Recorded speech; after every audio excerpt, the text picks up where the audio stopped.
Hello students, good morning. मैं Pravesh Sharma, welcome back to my channel. आज हम लेसन प्लान के विषय में आपको विस्तार से समझाएंगे। तो सबसे पहले हम ये देख लेते हैं कि कौन कौन सी प्रविष्टियां हैं जो कि अंकित की जाती हैं। सबसे पहले लेसन प्लान नंबर अंकित किया जाता है। जिस नंबर का लेसन प्लान बनाना है वह यहाँ पर अंकित किया जाएगा।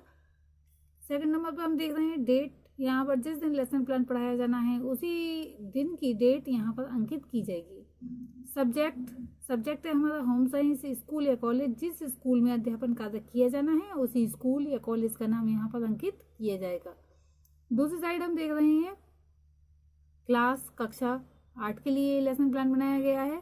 Section A, period first, duration 30 minutes. अब नेक्स्ट आता है पॉइंट सब सब्जेक्ट है हमारा भोजन एवं पोषण। टॉपिक है फलों के प्रकार। आज फलों के प्रकार के विषय में जो है लेसन प्लान आपको समझाया जाएगा। अब देखते हैं ऑब्जेक्टिव्स यानी कि उद्देश्य। उद्देश्यों को 2 वर्गों में विभाजित किया गया है, सामान्य उद्देश्य तथा विशिष्ट उद्देश्य। सबसे पहले हम देखते हैं जनरल ऑब्जेक्टिव्स।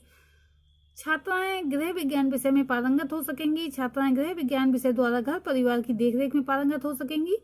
छात्राएं गृह विज्ञान विषय के द्वारा फलों के प्रकारों की जानकारी प्राप्त कर सकेंगी।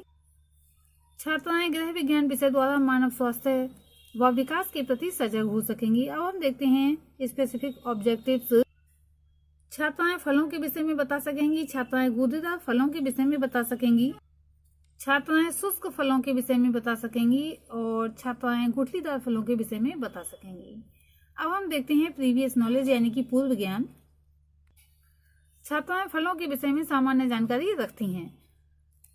नेक्स्ट पॉइंट है हमारा टीचिंग एड्स यानी कि शिक्षण सहायक सामग्री। छात्राएं सामान्य कक्षा कक्ष शिक्षण सामग्री जो कि छात्राओं के लिए पढ़ाने के लिए उपयोग की जाती है, जैसे कि श्यामपट्ट, चौक, डस्टर, संकेतक आदि। और जो हमारा जो लेसन प्लान है उससे संबंधित जो सहायक सामग्री होती है वह इस प्रकार से है। चार्ट संख्या 1, इसकी जगह वास्तविक वस्तु भी हो सकती है, क्योंकि सीजन के अकॉर्डिंग हो सकता है टमाटर उस समय उपलब्ध ना हो। वैसे तो आजकल हर सीजन में सभी कुछ मिलता है, लेकिन कभी कभी छोटी जगह पर बच्चों के लिए जहाँ छात्राएं निवास करती हैं वहाँ पर कुछ चीज़ें उपलब्ध नहीं हो पाती हैं, तो उस स्थिति में चार्ट बनाया जा सकता है, मॉडल बनाया जा सकता है। नेक्स्ट है चार्ट संख्या 2 या फिर वास्तविक वस्तु मटर। चार्ट संख्या 3 या फिर वास्तविक वस्तु नारियल। अब हमारे सामने प्रस्तुत है पाठ्य योजना का पूरा प्रारूप, जिसके की 6 कॉलम्स बनाए गए हैं। पहला कॉलम है टीचिंग पॉइंट्स के लिए, सेकंड है इंस्ट्रक्शनल ऑब्जेक्टिव्स के लिए, थर्ड है पपिल टीचर एक्टिविटीज के लिए, और फोर्थ है स्टूडेंट्स एक्टिविटीज के लिए, फिफ्थ है मेथड्स, टेक्निक और टीचिंग एड्स के लिए, और लास्ट कॉलम बनाया गया है इवैल्यूएशन के लिए। तो सबसे पहले हम देखते हैं कि हमारा पहला टीचिंग पॉइंट क्या है। प्रस्तावना है यानी कि इंट्रोडक्शन, पूर्व ज्ञान प्रत्यय स्मरण कराना इसका उद्देश्य है। और पब्लिक टीचर एक्टिविटीज में प्रश्न होंगे और स्टूडेंट्स एक्टिविटीज में उनके उत्तर छात्र देंगे। भूख शांत करने के लिए हम क्या करते हैं? भूख शांत करने के लिए हम भोजन करते हैं, संतुलित आहार करते हैं, यानी कि बालक कुछ भी इस प्रकार से उत्तर दे सकते हैं। संतुलित आहार में कौन कौन से तत्व होते हैं? संतुलित आहार में विटामिन, कैल्शियम, खनिज लवण तथा कार्बोहाइड्रेट आदि तत्व होते हैं। विटामिन सी किसमें पाया जाता है? विटामिन सी नींबू, संतरा, हरी मिर्च आदि में पाया जाता है। संतरा क्या है? संतरा फल है। फल कितने प्रकार के होते हैं? आय स्पष्ट उत्तर मिलेगा और समस्यात्मक प्रश्न यहाँ पर उत्पन्न हो जाएगा। यहाँ विधि और प्रविधि वाले कॉलम में हम देख रहे हैं यहाँ प्रश्नोत्तर विधि है और साथ साथ यहाँ पर प्रदर्शन विधि है कि आहार का चित्र दिखा दिया जा रहा है।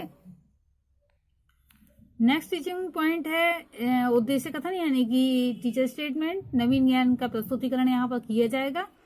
फल 3 प्रकार के होते हैं, गूदेदार फल, शुष्क फल तथा गुठलीदार फल। आज हम फलों के प्रकार के विषय में विस्तार से अध्ययन करेंगे। छात्राएं यहाँ पर ध्यानपूर्वक सुन रही हैं। विधि के अंतर्गत आएगा कथन विधि। नेक्स्ट पॉइंट है हमारा गूदेदार फल। पूर्व ज्ञान अनुमान इसका उद्देश्य है। विकासात्मक प्रश्न होंगे। आप मेरे हाथ में कौन सा फल या सब्जी देख रहे हैं? हम आपके हाथ में टमाटर देख रहे हैं। यहाँ पर टमाटर दिखाया जाएगा छात्राओं के लिए और इसीलिए यहाँ पर प्रदर्शन विधि का प्रयोग है। विधि प्रविधि के कॉलम में लिखा जाएगा प्रदर्शन विधि, साथ साथ प्रश्नोत्तर विधि भी है।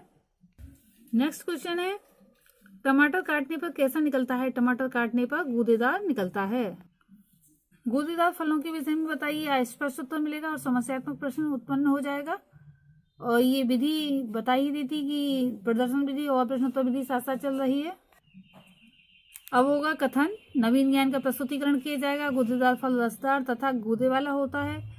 जिस फल के बाहर की त्वचा तथा गूदे में बीज रहते हैं वह गूदेदार फल कहलाते हैं, जैसे खीरा, ककड़ी, संतरा, केला आदि। केले में बीज तो नहीं होते, लेकिन ये गूदेदार फलों के अंतर्गत ही गिना जाता है। छात्राएं यह ध्यानपूर्वक सुन रही होंगी और विधि के अंतर्गत आएगा व्याख्यान विधि। यहाँ पर एक प्रश्न कर दिया जाएगा, जो मूल्यांकन प्रश्न है, गूदेदार फलों के नाम बताइए। नेक्स्ट टीचिंग पॉइंट है हमारा शुष्क फल, ड्राई फ्रूट्स। नवीन ज्ञान प्रत्यस्मरण, इसका उद्देश्य है, आप मेरे हाथ में क्या देख रहे हैं? हम आपके हाथ में मटर देख रहे हैं। यहाँ पर ड्राई फ्रूट से मतलब ऐसा नहीं है कि जैसे कि मेवे हों, उससे मतलब नहीं है। यहाँ पर जो हरी होती हैं वो जो ग्रीन होते हुए भी वो शुष्क होती हैं, जिसमें रस नहीं रहता, उससे यहाँ पर आशय है। मटर छीलने पर कैसी दिखाई देती है? मटर छीलने पर शुष्क दिखाई देती है। यहाँ पर मटर का चित्र आपको चित्र दिखाया जा रहा है। ये मटर का चित्र है, इसमें जो है रस बिल्कुल भी नहीं है, शुष्क शुष्क मटर दिखाई दे रही हैं। शुष्क फलों से आप क्या समझते हैं? यहाँ अस्पष्ट उत्तर मिलेगा और समस्यात्मक प्रश्न उत्पन्न हो जाएगा। विधि प्रविधि के अंतर्गत आएगा प्रश्नोत्तर विधि और प्रदर्शन विधि। नेक्स्ट टीचिंग पॉइंट है कथन, नवीन ज्ञान प्रस्तुतिकरण किया जाएगा। पकाने के बाद जिन फलों की दीवार शुष्क हो जाती है उन्हें शुष्क फल कहते हैं। शुष्क फल दो प्रकार के होते हैं, एक कोष्ठीय जैसे कि सेम तथा मटर, बहुकोष्ठीय जैसे कि कटहल और भिंडी। छात्राएं यहाँ ध्यानपूर्वक सुनेंगी। यहाँ व्याख्यान विधि तथा प्रदर्शन विधि है। यहाँ फिर से जो है एक बार चित्र प्रदर्शित कर दिया जाएगा। यहाँ प्रश्न पूछ लिया जाएगा, मूल्यांकन के अंतर्गत शुष्क फल कितने प्रकार के होते हैं। नेक्स्ट टीचिंग पॉइंट है गोठलीदार फल। नवीन ज्ञान प्रत्यस्मरण कराना इसका उद्देश्य है। विकासात्मक प्रश्न पूछे जाएंगे और छात्र उनके उत्तर देंगे। आप चित्र में क्या देख रहे हैं? हम चित्र में नारियल देख रहे हैं। यहाँ पर प्रश्नोत्तर और प्रदर्शन दोनों विधि हैं। बच्चे यहाँ पर नारियल का चित्र देख रहे हैं। नारियल का चित्र इस प्रकार का होता है। नारियल का ऊपरी भाग कैसा होता है? नारियल का ऊपरी भाग खुरदरा होता है या खुरदरा लगता है। नारियल को गुठलीदार फल क्यों कहा जाता है? अस्पष्ट उत्तर मिलेगा और समस्यात्मक प्रश्न उत्पन्न होने पर कथन होगा। नवीन ज्ञान प्रस्तुतिकरण इसका उद्देश्य होगा। नारियल के बीज का गूदेदार भाग तंतु में परिवर्तित हो जाता है। इन तंतुओं को नारियल की जटा कहते हैं। कठोर कवच से ढकी हुई गिरी या फिर गिरी नारियल का बीज होता है, इसीलिए नारियल को गुठलीदार फल कहा जाता है। छात्राएं यहाँ ध्यानपूर्वक सुनेंगी। नेक्स्ट पॉइंट है संक्षिप्तीकरण। नवीन ज्ञान संश्लेषण कराना इसका उद्देश्य है। श्यामपट से पढ़ाते व समझाते हुए आज हमने फलों के प्रकारों, गूदेदार फलों, शुष्क फलों एवं गुठलीदार फलों के विषय में सीखा। छात्राएं ध्यानपूर्वक सुनेंगी। श्यामपट कार्य और या फिर श्यामपट सारांश। नवीन ज्ञान स्थायीकरण इसका उद्देश्य है। प्रत्येक शिक्षण बिंदु में दिए गए मुख्य बिंदु का श्यामपट कार्य होगा। छात्राएं ध्यानपूर्वक देखेंगी व समझेंगी। आपके सामने श्यामपट ही प्रस्तुत है। यहाँ पर जो प्रविष्टियां हैं वह अंकित की जाती हैं। डेट, सब्जेक्ट, सब subject, class, section, period, duration, ये सभी जो है प्रविष्टियां अंकित कर दी जाती हैं और फिर टॉपिक अंकित किया जाता है। फलों के प्रकार, इसको ये ध्यान रखना चाहिए टॉपिक करते समय कि इन्वर्टेड कॉमा और अंडरलाइन करना कभी न भूलें, क्योंकि श्यामपट पर कार्य अधिक होता है और ये ध्यान रहे कि क्या टॉपिक चल रहा है, इसलिए अंडरलाइन और इन्वर्टेड कॉमा करना बहुत ज्यादा जरूरी हो जाता है। अब हम देखेंगे जो मुख्य बिंदु हैं कौन कौन से लिखे गए हैं। गूदेदार फल रसदार तथा गूदे वाला होता है। इस फल के बाहर त्वचा तथा गूदे में बीज होते हैं। शुष्क फल दो प्रकार के होते हैं, एक कोष्ठीय और बहुकोष्ठीय। गुठलीदार फल, नारियल में बीज का गूदा या फिर गूदेदार भाग तंतु में परिवर्तित हो जाता है, इसीलिए गुठलीदार फल कहा जाता है या कहते हैं। ये है श्यामपट सारांश। नेक्स्ट टीचिंग पॉइंट है निरीक्षण कार्य, लेखन कौशल और मूल्यांकन इसका उद्देश्य है। छात्राध्यापिका छात्राओं को श्यामपट्ट कार्य अपनी अभ्यास पुस्तिकाओं में उतारने का निर्देश देकर छात्राओं का लेखन कार्य, बैठने की मुद्राओं एवं पूर्व दिवस का गृह कार्य निरीक्षित करेंगी। छात्राएं छात्राध्यापिका द्वारा या फिर उनके निर्देश के अनुसार श्यामपट्ट कार्य अपनी अभ्यास पुस्तिकाओं में उतारेंगी व पूर्व दिवस के गृह कार्य को निरीक्षित कराएंगी। नेक्स्ट पॉइंट है गृह कार्य। इसका उद्देश्य है अभ्यास कराना। यहाँ प्रश्न दिया जाएगा छात्रों के लिए जो कि घर से करके लेकर आएंगी। गूदेदार फलों एवं शुष्क फलों के बारे में सविस्तार वर्णन कीजिए। छात्राएं गृह कार्य अपनी अभ्यास पुस्तिकाओं में उतारेंगी। तो ये थे लेसन प्लान के सारे पॉइंट्स। ये लेसन प्लान कंप्लीट हो चुका है। आज के लिए इतना ही।